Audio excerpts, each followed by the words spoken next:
This video is about medians, and it aligns with one CCRSM standard that we can prove that the medians of a triangle meet at a point. Now, in this video, instead of proving this theorem, I'm going to introduce medians and the centroid of a triangle and talk about how the lengths along medians are related. Let's get started. All right, let's start with some vocabulary. First, let's define median.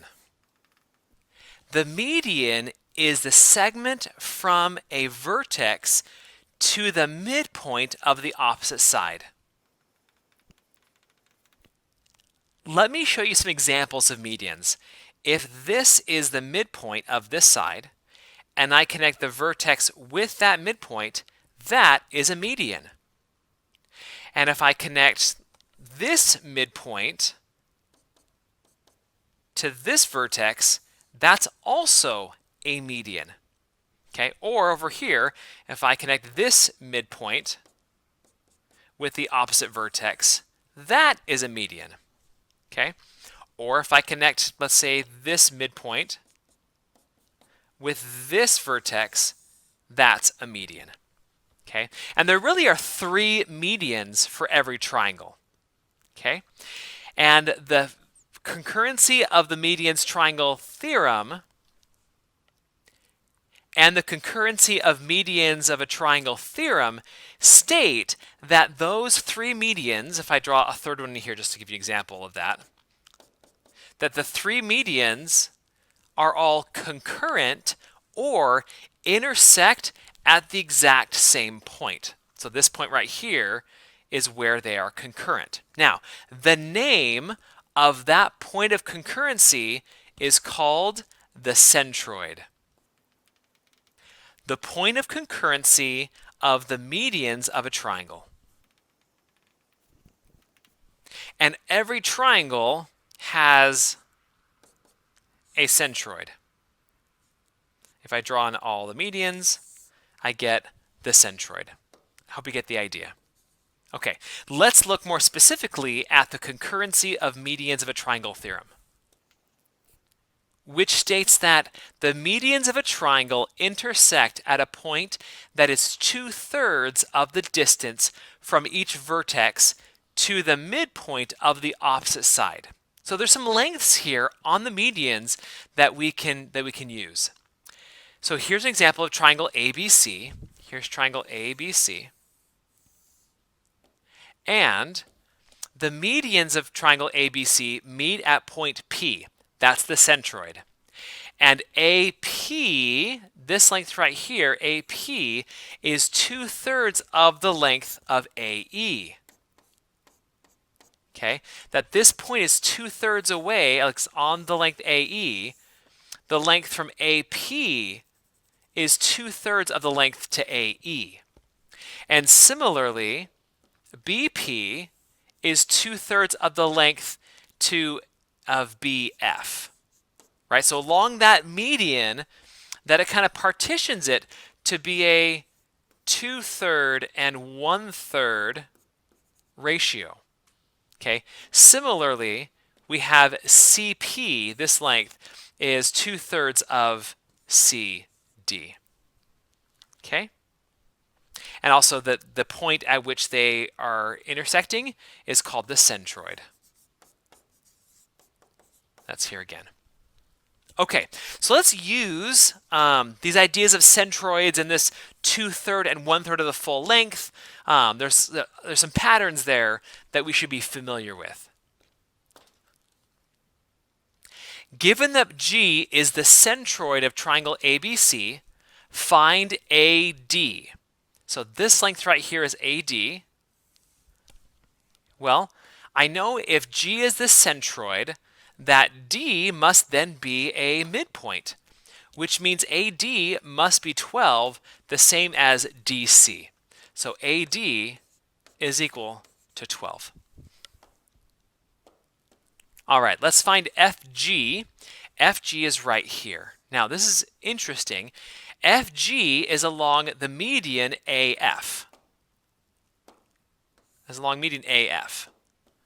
Okay, now this AG, which is 13, is 2/3 of the length of AF, which means that FG, this length right here, is 1/3. So this is a 2/3 to 1/3 ratio of the length of AF. Okay?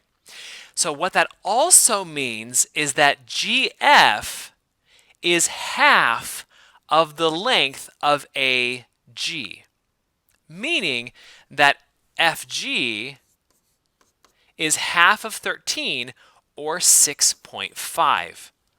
So that I get because 1/3 is half of 2/3, and so if I know AG, the 2/3 part, I can take half of that and find FG.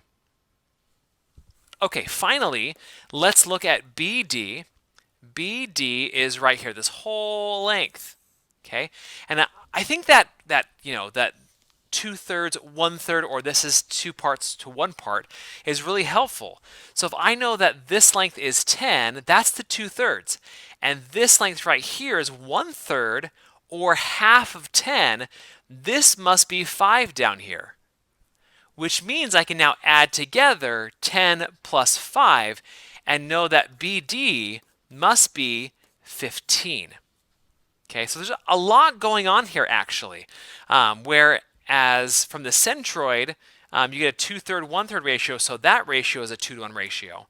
And you also have the entire length, which is those two added together.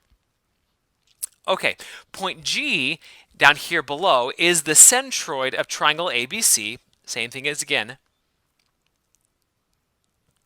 Next, point G is the centroid of triangle ABC, and we're going to use the given information to find the value of x.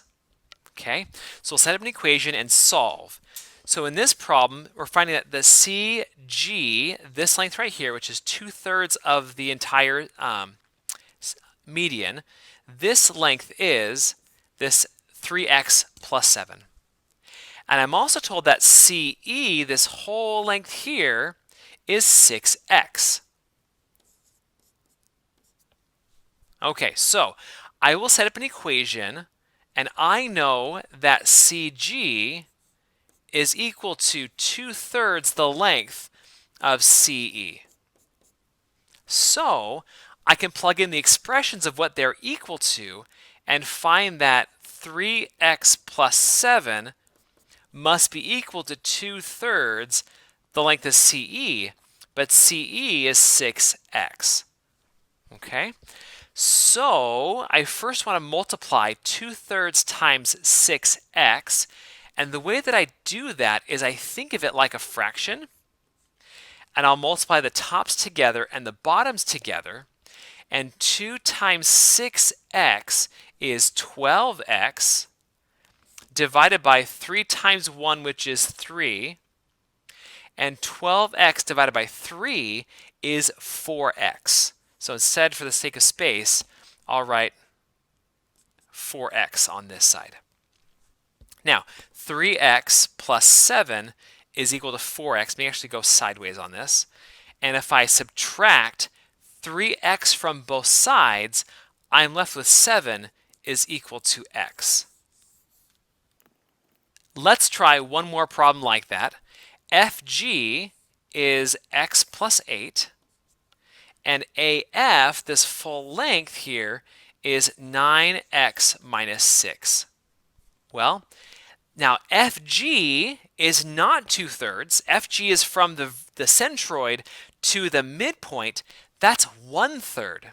So I know that FG is equal to 1/3 the length of AF. So just like before, I can plug in the expressions that I know that are equal to FG and AF, and I get x plus 8 is equal to 1/3 of 9x minus 6. And I'm going to distribute this 1/3 into 9x and negative 6. And 1/3 of 9x is 3x, and 1/3 of negative 6 is minus 2. So now I get x plus 8 is equal to 3x minus 2.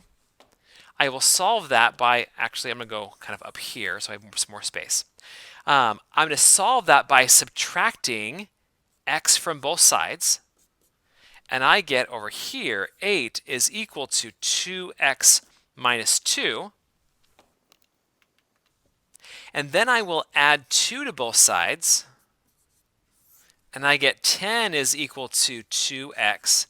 And then I will divide both sides by 2 and find that in this problem, x is 5. All right, this video was about medians and centroids and also about lengths along medians. Thank you so much for watching.